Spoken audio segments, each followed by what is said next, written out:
From News 19, I'm meteorologist Daniel Bonds. We're still under a News 19 weather impact alert day for today because Tropical Storm Debby is still making an impact for at least portions of the Palmetto State. So now until this evening, there's still that risk for flash flooding. Officially, the flash flood watch continues until early Friday morning. But if you are experiencing roads that have some flooding, you don't want to drive or walk through those areas. Certainly don't want to play in flooded streets because that water can be contaminated. So Tropical Storm Debby moving very slowly at this point. Heavy rain still possible through this evening, could make some roads impassable. So don't want to walk or drive through flooded areas. Have a plan. If you're told to evacuate, do so immediately.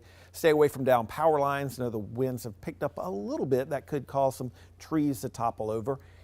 Mentioned this just a second ago, avoid contact with flood waters. Tropical Storm Debby did make landfall earlier Thursday morning at 2 o'clock near Bulls Bay, South Carolina in Charleston County. Had winds of 50 miles per hour as it did make landfall. Here's the track. There's Bulls Bay. There's Ondaw. And there you see that track as it made its way onto shore early Thursday morning. Here's the 8 a.m. advisory from the National Hurricane Center. It has weakened since early this morning, now has winds of 45 miles per hour, picking up a little bit of forward motion, moving towards the northwest at about 7 miles per hour, 65 miles west-northwest of Myrtle Beach as of 8 o'clock Thursday morning. Here's the forecast track. You'll notice a lot of the moisture is now moving into parts of North Carolina. Here's the track as it moves generally towards the north and eventually towards more the north and east, and it's going to pick up some speed over the next several days, including today. Spaghetti models, pretty good agreement with that forecast, tightly wound and inside the cone of uncertainty for the most part. We'll zoom in here a little bit closer and show you where we're expecting Debby by Friday morning. Probably a tropical depression at that point. It's going to make that little bit of a turn more towards the north and then eventually more towards the north and east. As we mentioned, currently moving towards the northwest at about 7 miles per hour. Water vapor imagery, 6-hour loop here shows most of the moisture in parts of North Carolina. Have some dry air trying to move in. See some dry air over towards Atlanta, that kind of brownish color. That's some drier air. So a lot of the moisture is in the Tar Heel state at this point, and that's where the highest threat for flash flooding is for today. High risk for flash flooding from North Carolina all the way up to Virginia. Just a little sliver over towards parts of the PD, but the bulk of the rain and the bulk of the problems right now in North Carolina.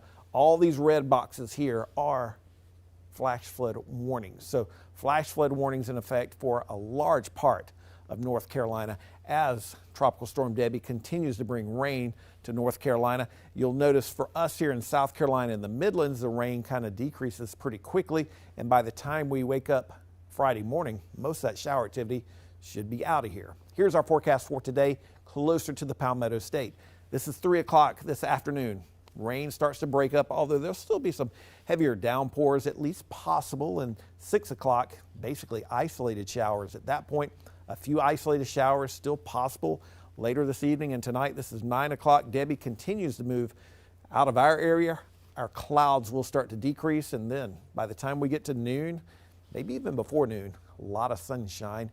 As we look ahead a little bit into the weekend, as we go into Saturday afternoon and Saturday evening, this won't be associated with Debby, but there will be another possibility for some pop-up showers and thunderstorms during the heat of the day. This will be more of your typical summertime pattern, so there will be that chance for some showers and storms, especially in the southern and eastern half of South Carolina along the coastal region as well. European forecast model shows Debby lifting out of here, weather improving tomorrow, and then as we look ahead towards the weekend, can't rule out a little bit of rain. American model basically in line with that same forecast at this point. Additional rainfall amounts, not looking that impressive, but still, that flash flood watch continues for a large part of the Midlands until early Friday morning. But we could pick up another inch or so for parts of Fairfield County, maybe even parts of Richland County. You notice in the southern and eastern half of the Midlands, even the western half over towards Aiken, those rainfall totals today probably pretty small, at least for the rest of the day. Officially, though, we're still under this flash flood watch, excluding Newberry, Saluda, and Aiken counties. The rest of the Midlands under that watch until 8 o'clock Friday morning. River flooding is going to be an issue. Those rivers will be rising over the next several days. So we'll be watching that for the Wateree, the Congaree, the North Fork, Edisto as well down in Orangeburg counties. A little bit of a wider view. Rainfall totals. This would be through Saturday morning. As we mentioned, maybe an inch or so, parts of the Midlands along and north of I-20, maybe even in parts of Richland County. Some higher amounts possibly down in the low country of South Carolina. That would be associated with some showers and storms tomorrow. Excessive rainfall risk, the highest risk is in North Carolina, still a moderate to marginal risk in that area in red, but mentioned it just a little bit a while ago that drier air appears to be kind of getting into the system, and most of the moisture is in parts of North Carolina. Tropical storm warning is still in effect for the Grand Strand over towards the PD. As far as tropical storm winds are concerned, low risk at this point for the Midlands. Slightly higher risk in the extreme eastern part of the Midlands, but overall low risk for tropical storm force winds. Higher risk where that tropical storm warning is in effect along the PD and the Grand Strand. Little River, North Myrtle Beach, and Georgetown, high risk for tropical storm force winds. Temperatures remain in check today because of the clouds and rain, upper 80s or upper 70s to near 80 degrees with that shower and thunderstorm activity. Still can't be ruled out. Some rain this evening and tonight, but those clouds will decrease during the overnight hours. And then looking ahead towards Friday and Saturday, this will be the next big story.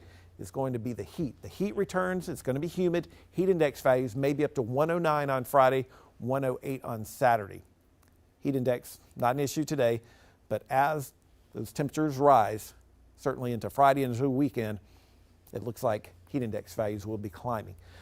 Today, heavy rainfall still possible. Mentioned this earlier.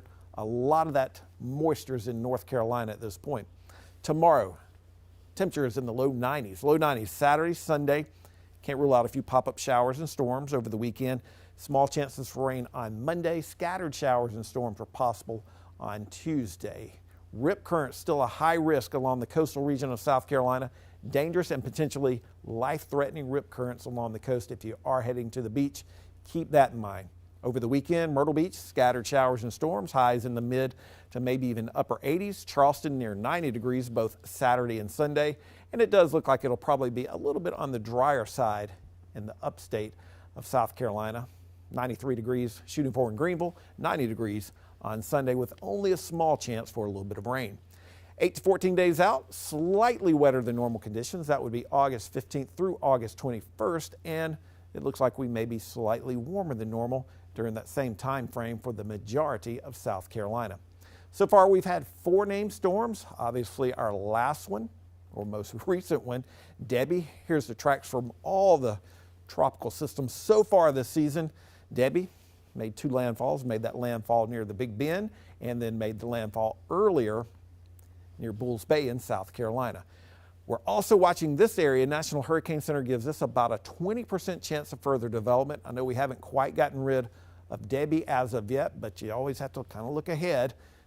Both the long-range forecast models, this is European and the GFS or the American model, shows something developing near the Greater Antilles and then moving generally towards the north and west. Again, this is a long ways away, but something we'll continue to kind of monitor. Leave you with some good news, at least in my opinion. College football, a little over 3 weeks away, 23 days from today, Labor Day. And if you're looking ahead towards fall equinox, 45 days away. If you're looking even farther ahead, Halloween, October 31st, 84 days from today. As always, you can follow me on these social media outlets, but we will continue to track Tropical Storm Debby as it moves through South Carolina. We do expect drier conditions tomorrow, but it will be hot and humid. Have a great rest of your Thursday.